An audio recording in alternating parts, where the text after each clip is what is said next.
Взрыв почти в традициях 90-х. Подобные методы выяснения отношений, от которых жители Грузии успели отвыкнуть, вновь всплыли в преддверии выборов.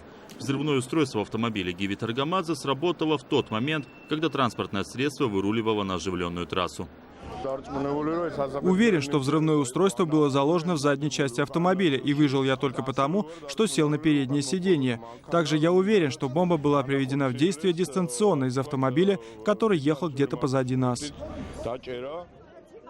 В МВД возбудили дело по статье «Умышленная попытка убийства при отягчающих обстоятельствах». Расследование взято руководством ведомства под особый контроль. Со специальными заявлениями выступили первые лица страны, причем и президент, и премьер-министр в случившемся разглядели след неких политических сил.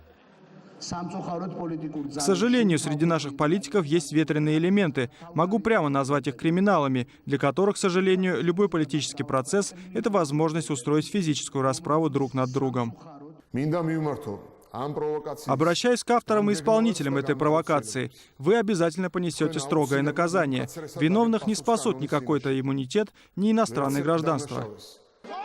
Более прямолинейны некоторые депутаты от правящей грузинской мечты. Так, по словам Эки Беселия, ей не хотелось бы думать, что за попытками спровоцировать обострение ситуации стоят сами же члены нацдвижения.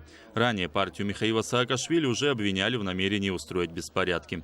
Сам пострадавший Таргамадзе пока воздерживается от прямых обвинений. Однако ответственность за инцидент националы все же возлагают на власти.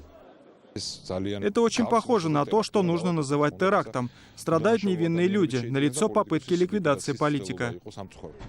Само выражение «попытка ликвидации политика» между тем принимает в Грузии устойчивую форму. Пару дней назад некий злоумышленник открыл огонь из пистолета в сторону экс-министра обороны Грузии Ираклия Окруашвили. Инцидент произошел во время его встречи с избирателями. Бывший соратник Саакашвили выдвигает свою кандидатуру от мажоритарного округа Гори. Окруашвили во время нападения не пострадал, зато были ранены активист его штаба и телохранитель. Один из координаторов грузинской мечты, некто Эдуард Муцубидзе, пытался сорвать наши встречи. Когда у него не вышло, он привел неоднократно судимого Александра Индуашвили, который спровоцировал ссору с моими охранниками и произвел несколько целенаправленных выстрелов в нашу сторону. Деятельность и активность подобных криминалов в городе Гори координирует брат супруги нашего вице-премьера Кахи Каладзе. В грузинской мечте категорически опровергли какую-либо связь с нападением на Окруашвили, а спустя несколько часов стрелявший сам сдался полиции.